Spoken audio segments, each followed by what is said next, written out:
नमस्कार दोस्तों, एक बार फिर से आप सभी लोगों का तहे दिल से स्वागत है सबकी बातों में। और आज की इस वीडियो में हम बात करने वाले हैं एक ऐसे महान क्रांतिकारी व्यक्ति के बारे में जिसको आप सभी लोग अच्छे से पहचानते हैं, जानते हैं, जिनने अपने जान को देश के प्रति निछावर कर दिया। तो आज हम बात करने वाले हैं चंद्रशेखर आज़ाद जी के बारे में, जानेंगे इस वीडियो में उनके जीवन परिचय के बारे में। तो चलिए बिना किसी देरी के आज का ये वीडियो स्टार्ट करते हैं। दोस्तों, चंद्रशेखर आज़ाद जी का जन्म 23 जुलाई 1906 को मध्य प्रदेश में हुआ था। उन्होंने कम उम्र से ही अंग्रेजों के खिलाफ बगावत करना शुरू कर दिया था। जलियांवाला हत्याकांड ने चंद्रशेखर आज़ाद जी को बचपन से ही झंझोर कर रख दिया था। उसी दौरान समझ गए कि अंग्रेजों को प्यार से नहीं, बंदूक की गोली से समझाना पड़ेगा। दोस्तों, चंद्रशेखर का पूरा बचपन आदिवासी बहुमूल क्षेत्र छबरा में ही बीता था और वहीं से ही उन्होंने बचपन में निशानेबाजी धनुर्विद्या भी यहीं से सीखी थी। लगातार मौका मिलने पर उनकी अभ्यास भी करने लगे, जिसके बाद धीरे धीरे उनका शौक बन गया। बचपन से ही उन्होंने अपनी जिंदगी देश के लिए निछावर कर दी थी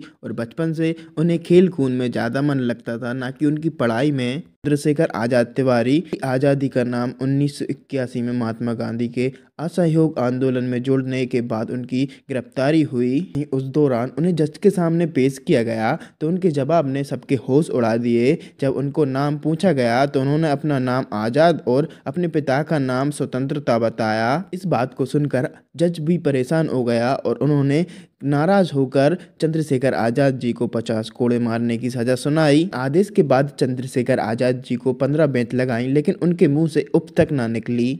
और वहीं जय भारत माता के नारे लगाते हुए चंद्रशेखर आज़ाद को सज़ा सुनाने के बाद जैसे ही उनकी सज़ा माफ़ हुई, उसके बाद उन्हें 3 आने दिए गए, जो कि जेलर ने मुंह से फेंक कर मारे थे। इस घटना के बाद उन्हें चंद्रशेखर तिवारी को पूरी दुनिया चंद्रशेखर आज़ाद के नाम से जानने लगी। दोस्तों, जलियांवाला बाग कांड के बाद चंद्रशेखर आज़ाद समझ चुके थे कि अंग्रेज हुकूमत की ऐसे आज़ादी बात से नहीं होगी, बल्कि बंदूक से ही मिलेगी। शुरुआत में गांधी जी हिंसक गतिविधियों में शामिल हुए, लेकिन चोरा चोरी कांड के बाद आंदोलन वापस ले लिया गया तो आज़ाद को समझ आ गया और वहां पर कांग्रेस से मोह भंग हो गया और फिर वह बनारस चले गए। दरअसल बनारस उन दिनों क्रांतिकारी गतिविधियों का केंद्र था। बनारस में देश के महान क्रांतिकारी मन्मथनाथ गुप्त और प्रवेश चटर्जी के संपर्क में आए क्रांतिकारी दल हिंदुस्तान प्रजातंत्र संघ के सदस्य बन गए। हालांकि शुरुआत में ये दल गरीब लोगों को लूटते और अपनी जरूरतों को पूरा करते थे, लेकिन धीरे धीरे उन्हें समझ आने लगा कि अपने लोगों को दुख पहुंचाकर कभी भी उनका समर्थन हालांकि नहीं होगा।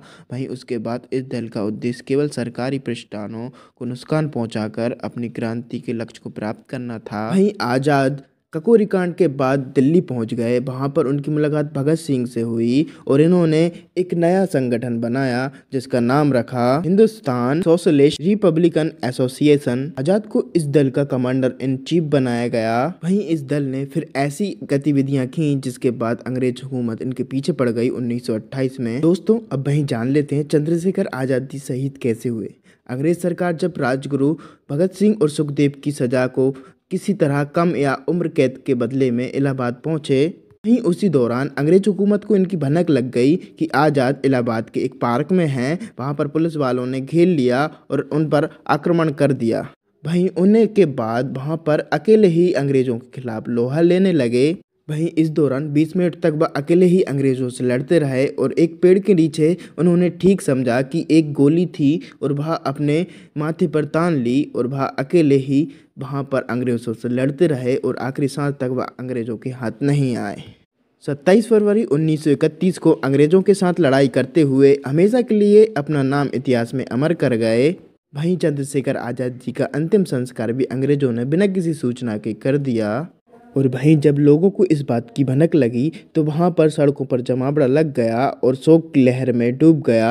लोगों ने उस पेड़ की पूजा शुरू कर दी जहां पर महान क्रांतिकारी ने अपनी आखिरी सांस ली थी। तो दोस्तों, ऐसे थे हमारे महान चंद्रशेखर आज़ाद जी, जो कि अपनी जान की परवाह ना करते हुए देश के प्रति अपनी जान न्यौछावर कर दी। और अगर आप ऐसे ही वीडियो देखना चाहते हैं तो इस वीडियो कर देना लाइक, चैनल को कर देना सब्सक्राइब। मिलते हैं नेक्स्ट वीडियो में, जब तक के लिए जय हिंद।